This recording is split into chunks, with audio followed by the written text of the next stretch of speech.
It's another edition of Time About the Movies, and today we're taking a look at the films of July 11th, 1997. We only got 4 movies to look at today, so let's go ahead and jump on into it. And we'll start off with the biggest new release of the weekend, Jodie Foster and Matthew McConaughey and Robert Zemeckis' follow-up to his Oscar-winning Forrest Gump, Contact.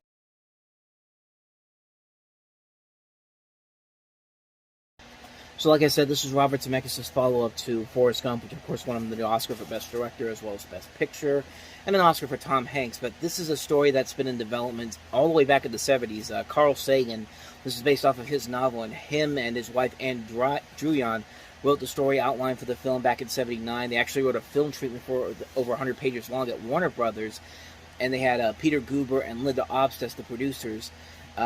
This film went through development hell for a number of years. It published as a novel in 85, and then the film re-entered development in 89, and they had several directors attached to it. Roland Joffe was going to do it at one point, so was George Miller, and then Robert Zemeckis eventually came on board, and the film we got is what we got from that. And needless to say, it's a very odd movie.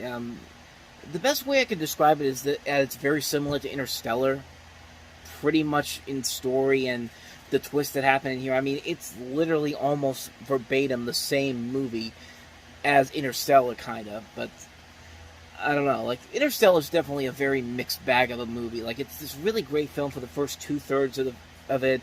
The visuals look amazing, and then they throw on this big twist at the end, which is really, it's very underwhelming. And this movie also has that same ending. And how can I describe the ending, honestly? I think I have no choice but to play the South Park clip. We did some major reconstruction, sawed through goddamn father. I mean, you can literally say the same thing about Interstellar. It has the exact same problems that Mr. Harrison just mentioned. You wait through the entire movie to see the alien, it's her goddamn father. It's just like, if you didn't see any of those movies, I'm sorry I spoiled it for you. And coincidentally, Linda Obst also produced Interstellar, so there's the connection there. So maybe that was the plan all along. I need to get my hair and my hands out bigger to do the aliens meme, but you get the idea here. But in fairness to the movie, it's not a bad film. It isn't a bad film. It's a fairly well-made film. Jodie Foster gives a really good performance. So does Matthew McConaughey, a really good supporting cast in here. You see James Woods, Tom Skerritt, Bill Fichtner, John Hurt, Angela Bassett, Rob Lowe, Jake Busey, David Morse. It's got a really good cast to make this movie work.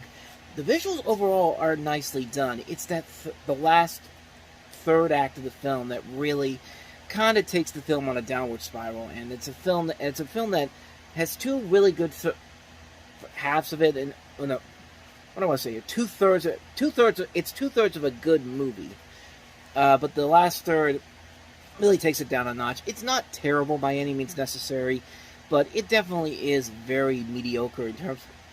Oops, excuse me. In terms of what they wanted to do, what they wanted to say. I just didn't think the third act worked as well. Like I said, the rest of the movie isn't bad. I've seen much worse. It's not a bad film. It is still a fairly enjoyable film. I do recommend it. It is well worth a watch. Just be prepared to be disappointed by the ending of it, which is, like I said, the same thing I could say about Interstellar, honestly. So that's Contact. So let's go ahead and move on to the next movie we have here, and that is Mara Wilson, Martin Short, and Kathleen Turner in A Simple Wish.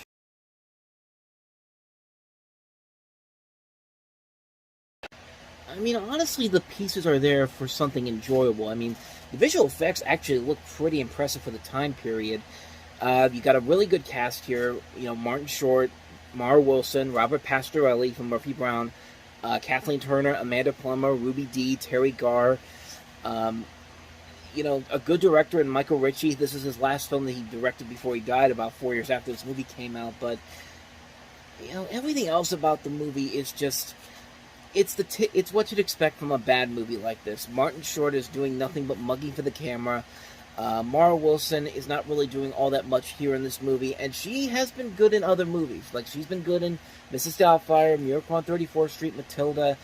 This was kind of the point where she really was starting to take a downward turn. Like, she wasn't really giving it her all in these movies afterwards, because after this she did Thomas and the Magic Railroad, which is probably the worst performance overall that she's in. And it's not really her fault. The script just doesn't really do anything unique or different. Like, it's trying to be similar in that same fashion as something like a Beetlejuice or Little Monsters or Drop Dead Fred, those movies where you have the crazy over the top character working off the straight man of the film. Well, in this case, it's a straight little girl in Mara Wilson, but there's promise in the story, just bad execution overall. It's a film that really has a lot of good potential to it and a lot of things that could have made it really enjoyable, but it just wasn't there. Like, the script really is a complete mess, and it doesn't feel like they really thought about changing it around so it actually could make sense. They thought they had a winner here with just what they had to work with here, and sadly it didn't work out that way. A lot of promise that went pretty much nowhere in this film. That's pretty much all I got for you on that one. That's A Simple Wish. So let's go ahead and move on to the next film, and that is This World, Then the Fireworks with Billy Zane.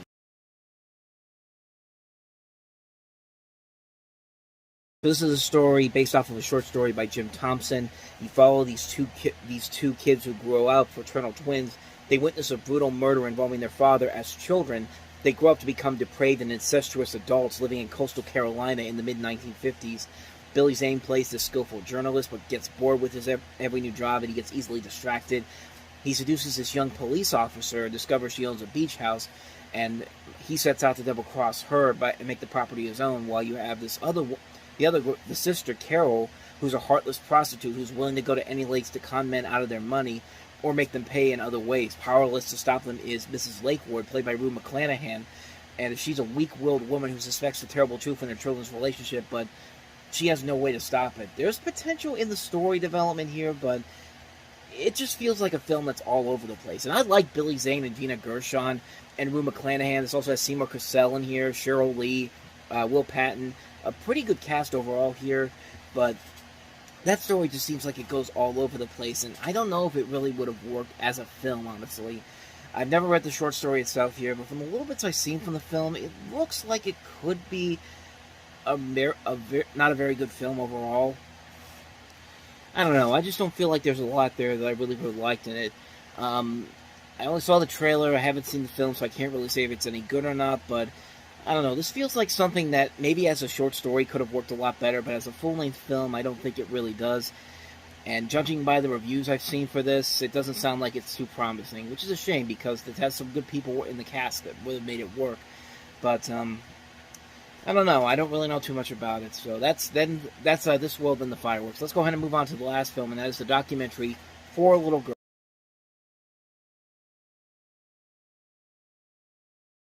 I did not know this. This was a documentary directed by Spike Lee, and the four little girls they mention here are Addie Mae Collins, Carol Denise McNair, Cynthia Wesley, and Carol Rosamond Robinson, who, of course, were the four children that were killed in the 16th Street Baptist Church bombing in Birmingham, Alabama in 1963, which, if you've seen the movie Selma, that's how the movie literally begins. You see that in the beginning, and Selma's a great movie, by the way, but I've never seen this movie before, and like I said, I had no idea that Spike Lee directed this movie. I completely forgot that he did this documentary, and I've actually seen it since I found out about it, and it was actually a really good movie. It's a really interesting little documentary. It gives you enough information to really keep you invested in what's going on, like how did this happen, and what has been the aftermath about it since then. It's a very well-made documentary, and I am glad that I got to see it in the last couple of months getting ready for this. And like I said, it was the first time I saw it, I had no idea that this was actually a Spike Lee directed film. I know that he produced it because his 40 Acres and a Mule Filmworks company is at the beginning of the film, but I had no idea he directed it, honestly, until later on down the road when I actually watched it for the first time. So, just like with Spike Lee's best works, this is a really good documentary. It's a very good film. It's a very interesting piece that you get so invested in. It features a lot of what makes Spike Lee's movies so great to watch, and it's just a really remarkable documentary. It's a really well-made film. I'm glad I got a chance to see it recently to see that, hey, Spike Lee did have some really good movies in the late 90s compared to some of his movies that were not quite the big successes that were there at the beginning of the 90s, but there were still some good films here and there. And this was the first of the several documentaries he'd actually have his hand on as a director on. He's done several of them, including the original Kings of Comedy. He did the Kobe Bryant's documentary, When the Levees Broke, was a great one. If God Is Willing and The Creek Don't Rise is another good one. A couple Michael Jackson ones that are very good. He's done a lot of really good documentaries, and I'm actually really interested to see them again. And hopefully I'll get to them as we move along here. To see like I've said before, I've been a big fan of Spike Lee's work for a number of years, so I don't doubt that most of these documentaries are really good. So, yeah, not much more to say about that one. If you haven't seen Four Little Girls, I'd say definitely check it out. So with that said, that wraps up another edition of Time About the Movies. We'll head into July 18th on the next episode with 6 movies. Again, some notable films. The first 3 are by Disney, and 2 of the 3 are actually pretty good. We have Brendan Fraser in the live-action adaptation of George of the Jungle. We also have Martin Lawrence and Tim Robbins in Nothing to Lose. We have Operation Condor, Mrs. Brown. We have The Swan Princess, Escape from Castle Mountain, and Beyond Barbed Wire. So, 6 movies to look at next time around. We will delve into those on the next episode. But until then, thank you so much for watching, and if you want to see more videos like this, please hit the playlist on the next page, check out the previous episode, and hit the like and subscribe button if you want to see more videos like this. With that said, thank you guys so much for watching. I'll see you next time, and until then, as always, take care.